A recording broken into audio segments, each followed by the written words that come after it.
एक समय था जब भगवान श्री राम ने नदी को पवित्र करने के लिए अपने चरण नदी में डुबोए।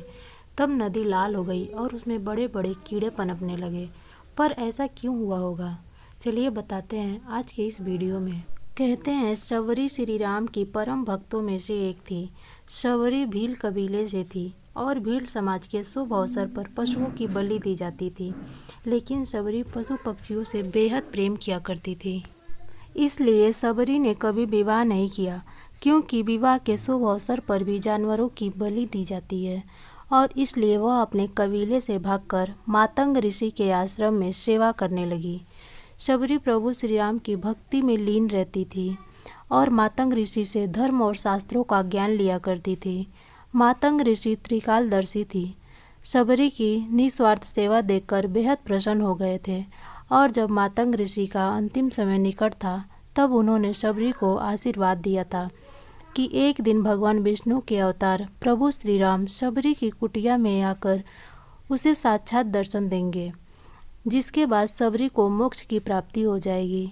जब शबरी ने पूछा कि श्री राम कब आएंगे, तब मातंग ऋषि ने जवाब दिया, तुम उनकी प्रतीक्षा करते रहना, वो जरूर आएंगे।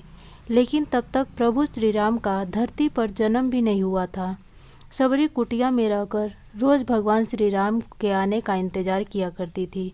वो रोज उनके लिए आश्रम के रास्ते से कांटे पत्थर हटाकर रास्ते में फूल बिछाया करती थी और जंगल से ताजे फल लाकर प्रभु श्री राम के लिए रखा करती थी। ऐसा करते करते शबरी को 1000 वर्ष बीत गए।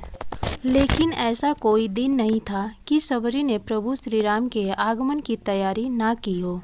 एक दिन जब शबरी अपने आश्रम के रास्ते में झाड़ू लगा रही थी, तभी कुछ ऋषि मुनि पास की नदी से स्नान करके आ रहे थे। तभी शबरी की झाड़ू से धूल उड़कर ऋषि पर जा गिरा। ऋषि धूल पड़ते ही बेहद क्रोधित हो उठे और शबरी से क्रोध में आकर बोले, मूर्ख औरत, तेरी वजह से मैं अस्वच्छ हो गया, अब मुझे पुनः स्नान करना पड़ेगा। और क्रोध में ऋषि वापस नदी में स्नान करने चले गए। परंतु जैसे ही उन्होंने नदी में कदम रखा, वैसे ही नदी खून जैसी लाल हो गई और उसमें छोटे छोटे कीड़े पैदा हो गए। यह देखकर ऋषि ने सोचा, ये जरूर उस मूर्ख महिला की वजह से हुआ है। जब श्री राम यहाँ आएंगे तब वह नदी में अपने चरण रख स्वच्छ और पवित्र बना देंगे।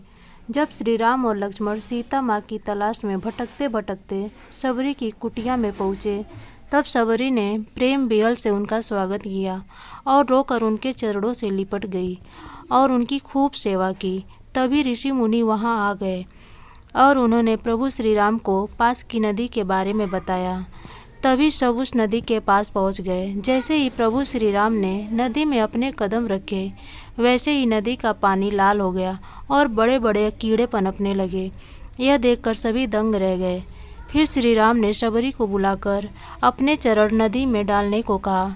शबरी के नदी में चरण डालते ही नदी फिर से स्वच्छ और पवित्र हो गई, क्योंकि प्रभु श्री राम भले ही अपना मान थोड़ा कम कर दें, लेकिन कभी अपने भक्तों का मान कम नहीं होने देते।